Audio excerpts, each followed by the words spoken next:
À la une ce soir, 10 000 personnes rassemblées à l'appel du collectif pour la Guyane décollée, du jamais vu de mémoire du Guyanais. La ministre de l'Outre-mer et le ministre de l'Intérieur sont attendus dès demain sur place. Le corps d'une femme retrouvée hier soir à Sainte-Marie a été identifié aujourd'hui. La quinquagénaire aperçue gisant sur les rives du Tombolo est originaire de Saint-Pierre. Une enquête a été ouverte pour déterminer les circonstances du drame. La zone de la Lézarde plus embouteillée que jamais depuis la mise en service des feux du TCSP. Le secteur est devenu un cauchemar pour les automobilistes. Les commerçants de la zone tirent la sonnette d'alarme. Et puis nous parlerons de l'utilisation des drones qui est très réglementée. Des formations sont proposées en Martinique pour connaître les conditions de survol de certaines zones. L'une d'entre elles est organisée cette semaine à Rivière-Salée. Enfin, Nausicaa Niasme est notre invité politique de ce mardi soir. Membre du comité de soutien de François Fillon en Martinique, il nous parlera du programme de son candidat. Bonsoir à tous et bienvenue dans cette tranche info que vous pouvez suivre en direct sur Facebook. Il n'était pas 500, mais des milliers dans les rues de Cayenne. Une marée humaine s'est emparée de la capitale guyanaise aux alentours de 10 h ce matin. À l'appel des différents collectifs, 10 000 personnes ont défilé dans la ville selon la police. Toutes les couches de la société guyanaise étaient représentées, unies sous un même drapeau. Les ministres de l'Outre-mer et de l'Intérieur ont annoncé leur venue dès demain sur place. Un moment historique que nous racontent Natacha Maltaverne et Jonathan Lariot. Historique, une véritable marée noire.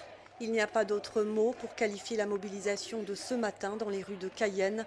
C'est toute la population guyanaise qui adhère aux revendications portées par le collectif pour la Guyane décollée. La Guyane aujourd'hui a compris qu'il y a des hommes et des femmes qui ont envie de se battre pour l'intérêt général. Et si aujourd'hui nous avons autant de monde dans les rues de la Guyane, c'est parce qu'aujourd'hui la Guyane, voilà, nous banquons ça. Nous banquons cette situation. Nous banquons le gouvernement, pas qu'à respecter nous. Nous banquons le gouvernement, pas qu'à dire que Jodla en Guyane, nous aussi la France, il faut nous gagner les mêmes avantages qu'il y ait. Certains avaient déjà manifesté pour la création de l'académie et de l'université, mais en voyant la foule, ils sont émus jusqu'aux larmes. Je suis fier de ma population, parce que souvent on se dit que les Guyanais ne se réveillent pas. Souvent on voit le pays qui est dans un état délabré, on se disait mais mince, est-ce que les Guyanais réagiraient? C'est extraordinaire et c'est le seul événement qui aujourd'hui, je peux dire, a battu novembre 96 en termes de mobilisation. Et c'est ça qui est extraordinaire. 15 000 personnes sur l'avenue de Gaulle. Une belle démonstration a été faite ce matin. On n'avait jamais vu ça, donc bien sûr que c'est un moment inoubliable. On a compris enfin qu'on doit vivre ensemble, mais pas chacun de notre côté. On est un seul peuple. On est des frères et sœurs ici. Donc ça commence à rentrer dans les consciences. C'est un message important à faire rentrer dans les consciences. Donc, ce n'est que le début du combat. L'objectif de se rassembler, d'être unis, oui, nous l'avons été, mais nous sommes déterminés, comme il se dit derrière. L'objectif, c'est quand le ministre François Hollande sera là, et là, on aura atteint réellement l'objectif. La population est exténuée, elle en a marre de se faire balader par des belles paroles, par des études qui n'en finissent pas, et jamais d'action. Donc là, maintenant, la population a besoin d'action, elle réclame de l'action, elle exige de l'action. Nous banquons ça. Des drapeaux haïtiens, dominicains, brésiliens flottent. Le message des différentes communautés est clair. Souvent, on nous critique qu'on n'est pas solidaires. Eh ben, nous sommes tous solidaires. Nous avons des enfants qui sont nés en Guyane et nous sommes là pour se battre pour les enfants et pour les Guyanais, tous les Guyanais. Ce matin, dès 8 h, ce sont les habitants de tous les quartiers, de toutes les communes qui se sont mobilisés. Ils sont nombreux à être venus en bus. Nous sommes là, Cogno, Matoury, Matiti, la Guyane, nous sommes là. Il faut absolument que ce pays se décolle comme une fusée au niveau économie, sociale, santé. Il faut qu'on décolle, bon Dieu. Jamais la population ne s'était mobilisée de cette façon. Un message fort d'unité et de détermination adressé au gouvernement. Et parmi les milliers de manifestants se trouvait également la communauté amérindienne. Tout de rouge vêtu, plusieurs militants se sont d'abord rassemblés au fort Sépérou en hommage au chef coutumier avant de rejoindre le point de départ boulevard Mandela. Voyez ce reportage de Stéphanie Pluglisi.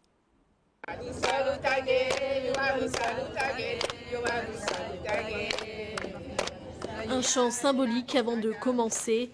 Premier peuple de la Guyane, les communautés autochtones ont repris ce matin la place qui était la leur. Partis du Fort Sépérou, ils ont rejoint la tête du cortège.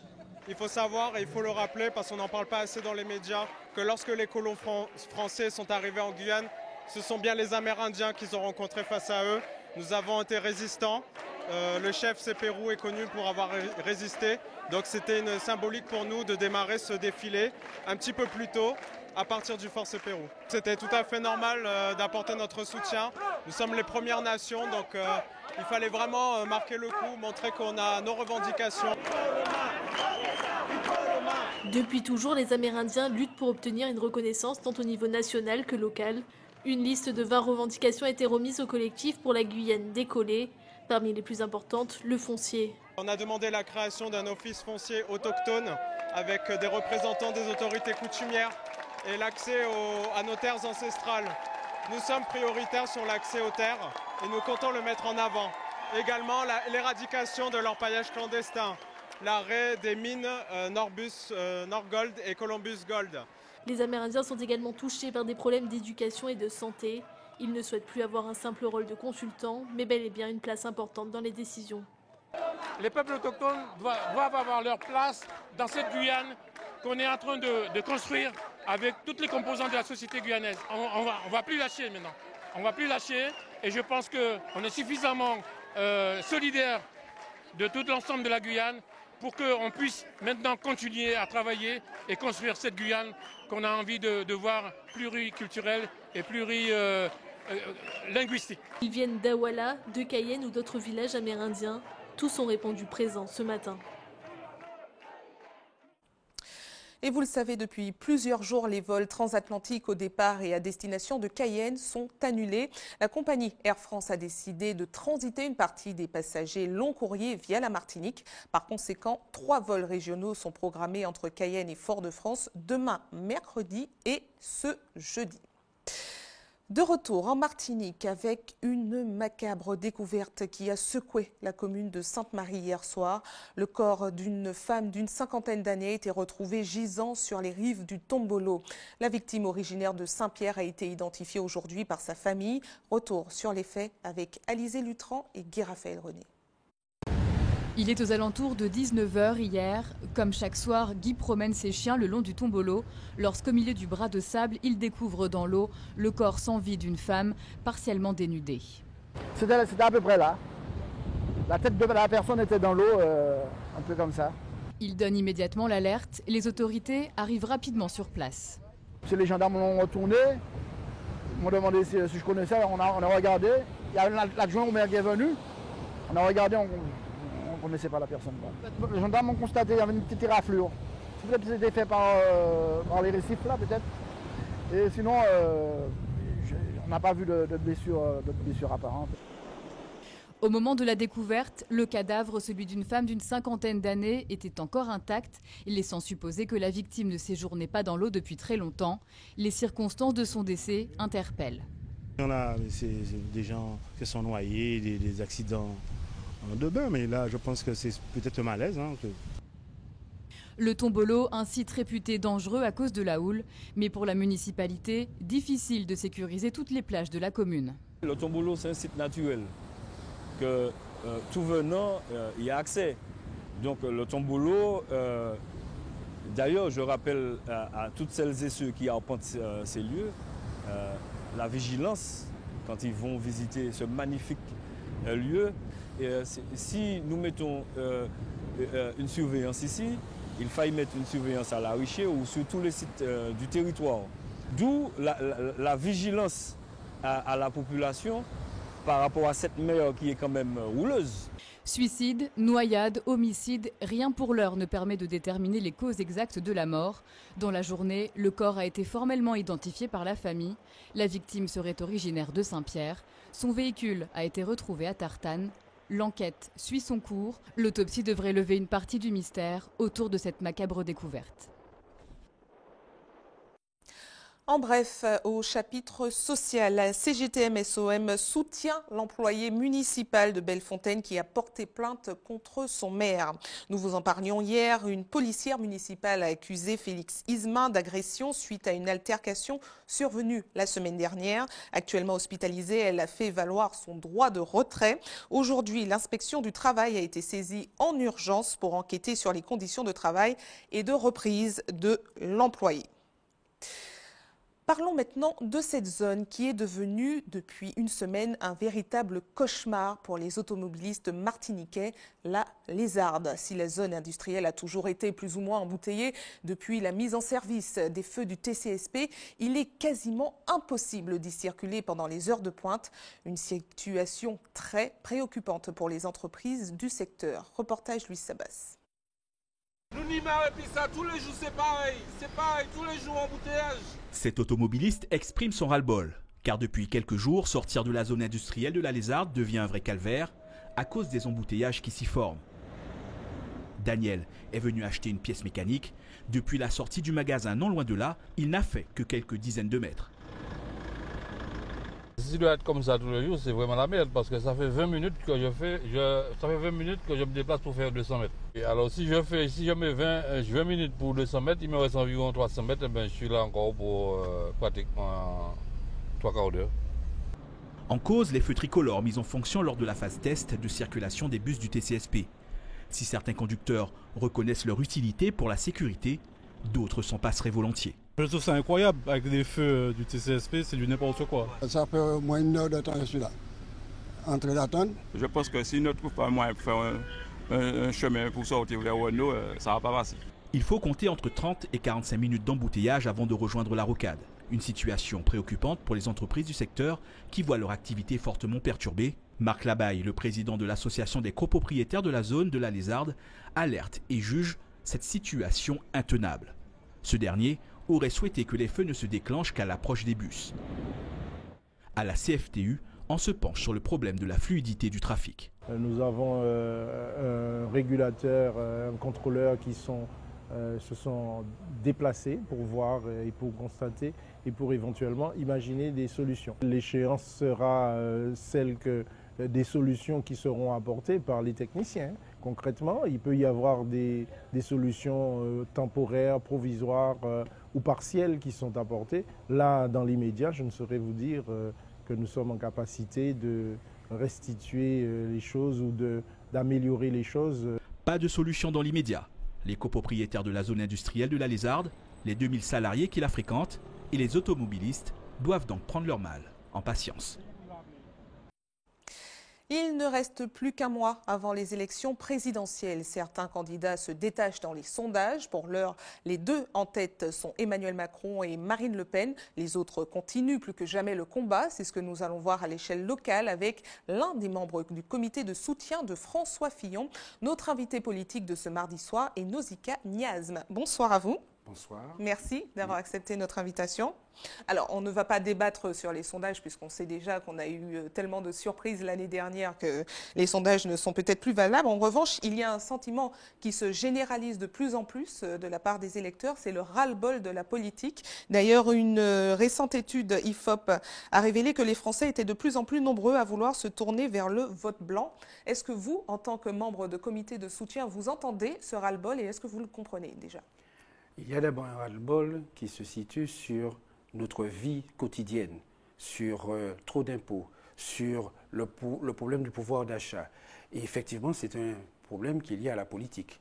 Et moi, je crois qu'en fait, on ne se lasse pas des hommes politiques, des hommes et des femmes politiques, on se lasse simplement des programmes qui ne sont pas réalisés, et d'autant plus de ceux qui, une fois élus, ont oublié qu'ils ont été élus sur un programme, et donc il faut l'appliquer. Et cela, comme il y a tellement de tergiversation et tellement d'hésitation, voire de retrait, eh bien justement, quand il n'y a pas de solution, eh bien les gens, effectivement, sont dans le doute. Alors, les nombreuses affaires révélées sur le candidat que vous soutenez, François Fillon, participent certainement à ce ras-le-bol de la politique, puisque François Fillon avait été présenté au départ comme le candidat le plus clean. Aujourd'hui, il y a de nombreuses affaires sur le dos, les emplois soupçonnés fictifs de sa femme, de ses enfants, des cadeaux au montant démesuré. Malgré tout cela, il reste en course. Alors, on se demande aujourd'hui quel est le moral des troupes qui le soutiennent. Alors, nous sommes déterminés, comme notre candidat, à faire campagne, parce que nous croyons que la politique, c'est les affaires de la cité. Il y a suffisamment de sujets qui préoccupent notre quotidien pour ne pas nous occuper des affaires. Mais comment accueillez-vous chaque révélation, nouvelle révélation? On se dit, c'est pas grave? J'ai envie de vous dire que certains s'intéressent à des feuilletons sans fin. Parce que tout simplement, ça permet d'alimenter l'actualité. Nous, ce que nous croyons, c'est que François Fillon a 36 ans de vie politique et que forcément, un homme a ses forces et ses faiblesses, peut avoir des défauts, mais le bilan qu'il présente en tant qu'homme politique, en tant qu'ancien Premier ministre, entre responsables politiques, c'est ce qui est important pour nous, pour que le 22 avril, il soit en tête au premier tour et bien sûr gagner le 7 mai. Et vous êtes satisfait de son bilan en tant que Premier ministre sous Nicolas Sarkozy? François Fillon, dès 2008, a dit « La France, je suis à la tête d'un État en faillite ».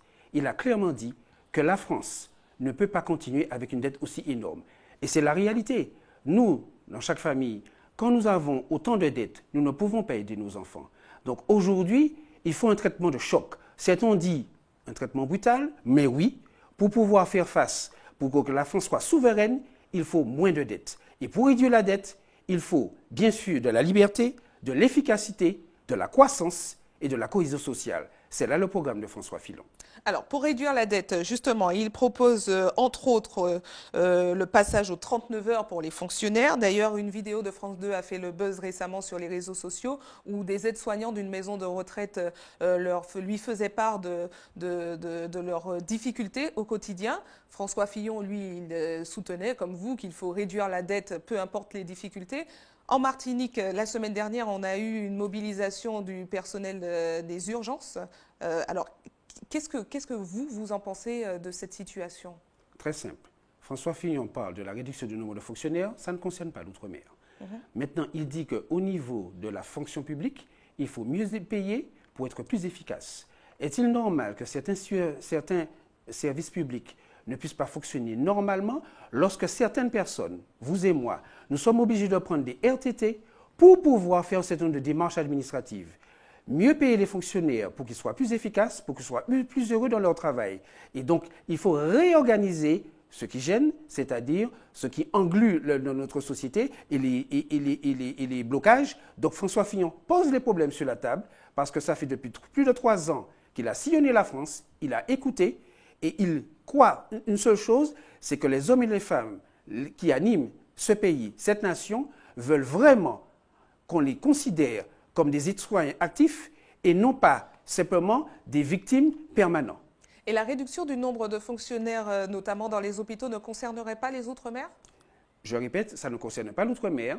Ça concerne déjà naturellement des départs qui ont lieu chaque année, donc il n'y a pas de perte d'emploi. Ça concerne une réorganisation en fonction de la démographie pour plus d'efficacité. Je prends un exemple. Dans les zones d'éducation prioritaire, il faut plus de policiers, plus d'enseignants, plus de médecins. Eh bien, lorsqu'on va réorganiser, parce qu'il a été Premier ministre, lorsqu'il va réorganiser cela, on verra qu'il faut donner des priorités à des zones sensibles.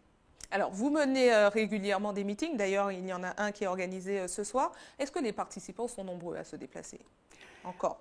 Alors, les participants sont de plus en plus nombreux parce qu'ils aiment notre ténacité.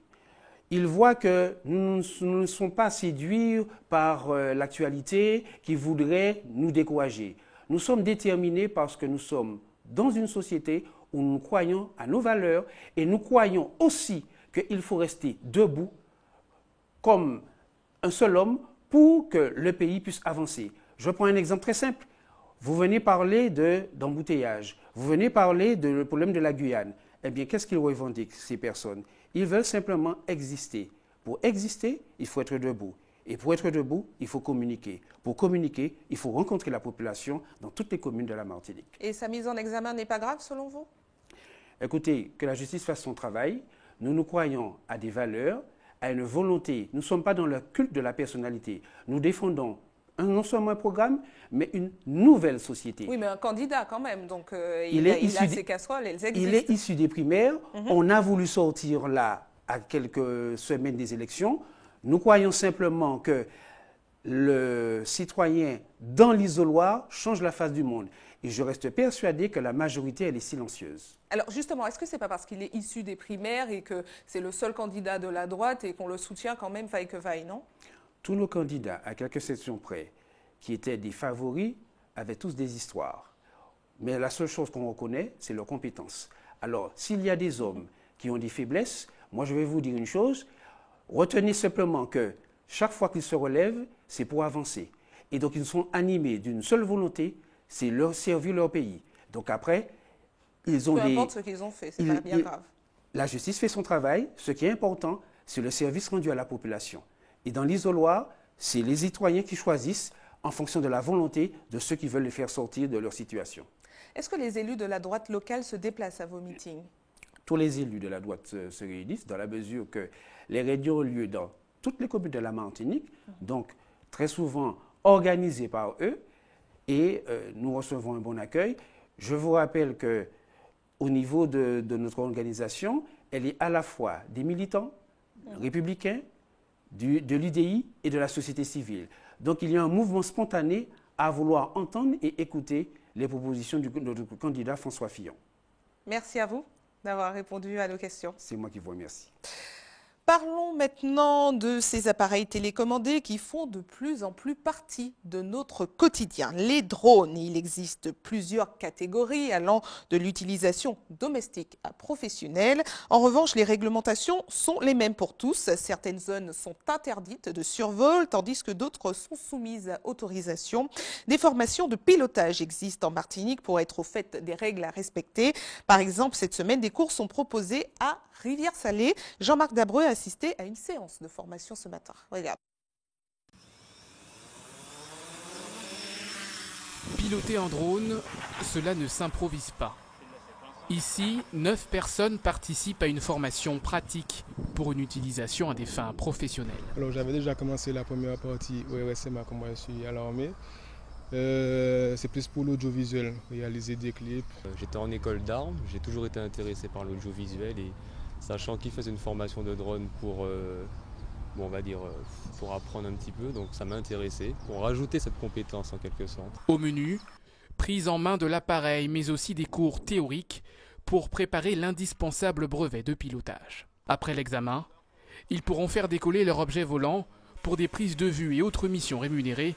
Les gens achètent des drones comme on achèterait une voiture chez un concessionnaire sans avoir le permis et sans connaître forcément la législation. Et c'est à l'issue de certains contrôles de la gendarmerie, de la GTA notamment, qui se renforcent un petit peu plus que des personnes de cette session sont inscrites à notre formation pour être dans les règles. Si les particuliers n'ont pas besoin d'un brevet pour utiliser un drone, ils sont soumis à des règles très strictes. Pas de survol des habitations et des populations, pas de vol au-delà de 150 mètres d'altitude et pas de survol des zones sensibles comme les prisons. Quant aux aéroports, une zone d'exclusion interdit tout drone, dont les couloirs aériens, pour éviter les collisions. C'est d'ailleurs au pied de la tour de contrôle de l'aéroport Aimé Césaire qu'est installée la gendarmerie des transports aériens en Martinique, chargée de surveiller et de sanctionner les utilisateurs de drones hors la loi. Les sanctions sont de 2 catégories. Vous avez une partie sanction de l'utilisation non conforme du drone et une partie sanction du survol de l'espace aérien martiniquais. C'est puni d'une peine maximum de 1 an de prison et 75 000 € d'amende. Nous avons eu plusieurs procédures, notamment une dans le voisinage immédiat de l'aéroport et une plus récemment suite à des survols de nuit qui sont particulièrement interdits. Une législation que ce Martiniquais a vu évoluer depuis près de 10 ans. Fan de modélisme et aujourd'hui professionnel des drones, Olivier Tisserand a même participé à la mise en place de la réglementation. Au départ, il n'y avait pas de législation en fait. La première législation pour les professionnels est arrivée en 2012 et est arrivée du fait que de plus en plus de personnes travaillaient dans le milieu du drone pour vendre des images et que l'espace aérien étant très réglementé en France, par la force des choses, il fallait que ces appareils-là entrent dans une législation spécifique. En Martinique, L'utilisation de drones est en vogue. Ce magasin, qui en propose depuis seulement 2 mois, en a déjà vendu une quinzaine. Il faut débourser entre 600 et 2500 € pour en prendre les commandes.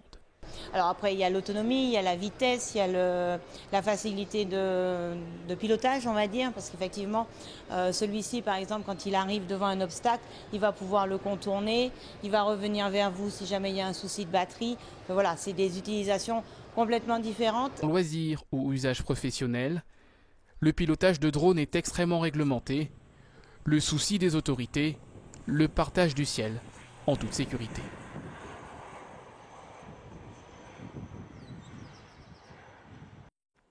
Restez avec nous à suivre dans un instant. Nous parlerons des mauvais chiffres de l'Université des Antilles. Entre 65 et 85% des étudiants y rateraient leur première année d'études.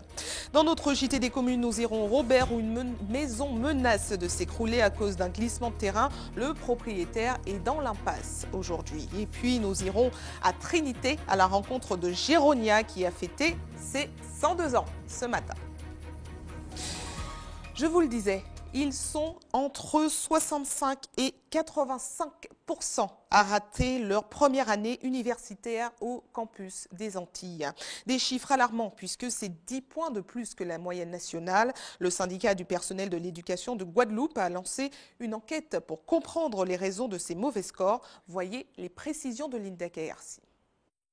65 à 85% des étudiants de Guadeloupe qui échouent en première année de licence. Pour le syndicat SPEG, en charge de l'enseignement supérieur, une enquête s'impose. On constate qu'on a 10 à 15 points de réussite en moins, de taux de réussite en moins par rapport aux autres universités de France, en moyenne, je dis bien en moyenne, parce qu'il y a des universités qui malheureusement ont des taux d'échec qui sont aussi importants que les nôtres, et on s'aperçoit que ce sont dans les zones en grande difficulté socio-économique, ce que nous sommes aussi. Après plusieurs semaines d'enquête, via un questionnaire envoyé sur les messageries électroniques des étudiants, les premiers éléments de compréhension sont déjà disponibles. L'avis des étudiants est décrypté. Les étudiants mettent en avant comme difficulté le transport, les moyens financiers, mais aussi des éléments un peu plus immatériels qui sont la relation entre les étudiants et les enseignants. Aujourd'hui, le syndicat de l'enseignement supérieur compte poursuivre son investigation et apporter des solutions adaptées. Il y a peut-être des propositions à faire sur le mieux vivre, le mieux étudier, le mieux suivre ses études, le mieux vivre ses campus.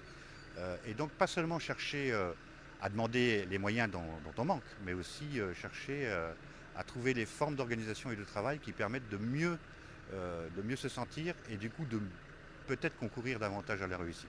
Le questionnaire d'enquête diffusé également sur les réseaux sociaux a déjà permis de sonder 80 étudiants. L'objectif du syndicat, atteindre au moins 300. C'est génial. Un titre original choisi pour un concours scientifique organisé ce matin au Centre de découverte des sciences et de la Terre. Ils étaient près de 80 jeunes collégiens à y participer et à se présenter devant un jury. Plusieurs thématiques, développement durable, préservation du manicou, alimentation ou énergie, des projets diversifiés. Le lauréat du concours du jour a été sélectionné pour le concours national prévu à Paris en mai prochain. Voyez les réactions recueillies par Louis Sabas. Alors le thème est totalement libre, les élèves choisissent leur thème, choisissent leurs problématiques. Donc on a des projets qui vont parler du développement durable, d'autres qui vont parler de robotique, des projets extrêmement diversifiés avec des élèves très très motivés, quelles que soient les disciplines choisies. Nous pouvons être très fiers de nos collégiens martiniquais. Chaque année, ils se placent parmi les premiers ou les deuxièmes. Alors nous présente avec notre c'est une prévention pour pouvoir sauver les manicous, un projet pour sauver les manicous. Parce que le manicou est un animal en danger, parce qu'il s'est fait souvent écraser par les voitures pendant la nuit, et comme il est ébloui par l'effort des voitures, je participe au projet pour les sauver déjà, et parce que c'est amusant. Je présente des expériences chimiques qui parlent aussi de manger, bouger. Moi j'aime beaucoup la science avec les expériences et tout ça. Et puis, nous avons choisi de réaliser un projet sur l'équilibre du plongeur, l'équilibre du poisson ou encore l'équilibre du sous-marin. Donc voilà, pour savoir comment il flottait, comment il coulait, ça nous a intéressés. Voilà. Donc en fait, l'année dernière, on a réalisé notre niveau 1 de plongée à l'aide du club de notre collège. Et donc en fait, on s'est posé beaucoup de questions sur l'équilibre du plongeur ou encore les difficultés qu'il pouvait rencontrer sous l'eau. Et du coup, on a fait beaucoup de recherches sur le poisson ou encore le sous-marin qui est un objet vraiment général. Et donc, on a réalisé ces expériences et ces résultats qu'on expose aujourd'hui. Information de dernière minute, la gendarmerie lance un appel à témoins suite à la découverte du corps d'une femme au Tombolo à Sainte-Marie. Nous vous en parlions en début d'édition. Elle est vêtue d'un chemisier blanc à dentelle et d'une jupe blanche. Elle mesure 1,65 m, les cheveux noirs mi-longs de corpulence moyenne. Elle a pu circuler entre les communes du Carbet, de la Trinité, dont Tartane, et de Sainte-Marie entre le dimanche 26 mars et le lundi 27 mars, soit au volant d'une Dacia Sandero beige, soit en transport en commun ou à pied. Toute personne ayant des informations susceptibles d'intéresser l'enquête de gendarmerie en cours est priée de contacter la brigade territoriale autonome de Sainte-Marie au 05 96 69 54 20 ou la brigade de recherche de la Trinité au 05 96 58 17 39. Et c'est le moment de nous rapprocher un peu plus de vous. Nous passons à notre JT des communes.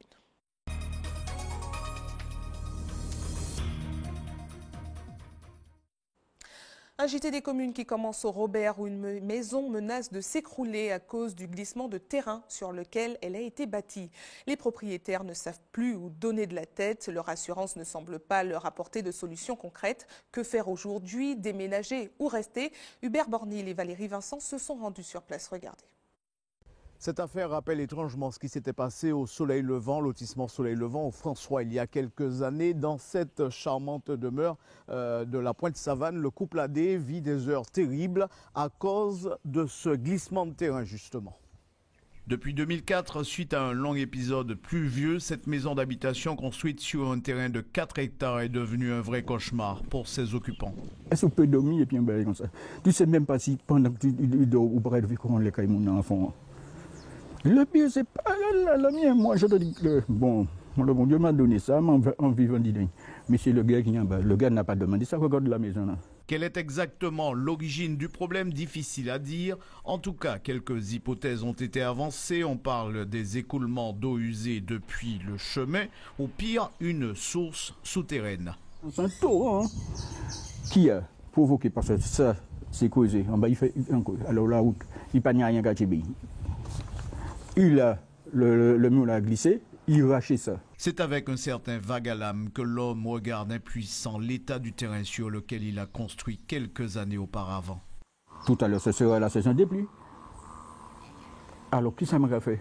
Masse tête là, tu as vu ça? Ça fait 40 mètres de long sur 30 mètres de large. Qu'est-ce que je fais avec ça? Le couple Adé est aujourd'hui retraité et comme on peut l'imaginer, cette situation vient considérablement perturber leur vie. Plusieurs constats d'experts ont été faits, la mairie informée, mais à ce jour, la décision d'indemniser n'a toujours pas été prise. Jusqu'à maintenant, je n'ai rien vu. Je n'ai pas attendre parler d'IO, rien. Ce que j'ai été obligé de faire, je suis allé chercher un avocat. Obligé de prendre un avocat pour dire que ça m'a fait. Monsieur Adé, qu'est-ce qu'on peut vous souhaiter? Bon courage et puis surtout, comme on dit, on garde l'espoir. Ok. Bon courage. Okay. À bientôt. Ouais. Partons dans la commune juste à côté maintenant, à Trinité. Un anniversaire un peu particulier a été célébré aujourd'hui, celui de Géronia Donivar, femme de caractère, qui a fêté ses 102 ans. Pour l'occasion, l'unité de soins de longue durée de la commune a réuni toute sa famille. Alizé Lutran et Guy Raphaël René étaient également de la partie. Regardez.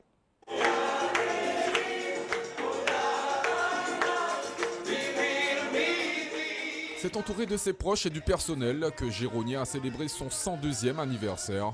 Une centenaire vigoureuse entraînée par l'ambiance à l'image de ce qu'elle a été dans le passé selon ses proches. C'était une femme très dynamique qui savourait beaucoup ses plantes. C'était une maison fleurie, sa nourriture très fraîche, pas de congelé, pas de surgelé. Déjà, il n'y en avait pas, donc elle a continué son mode de vie. Et c'était un réel plaisir pour elle de recevoir ses parents en faisant la cuisine ancienne.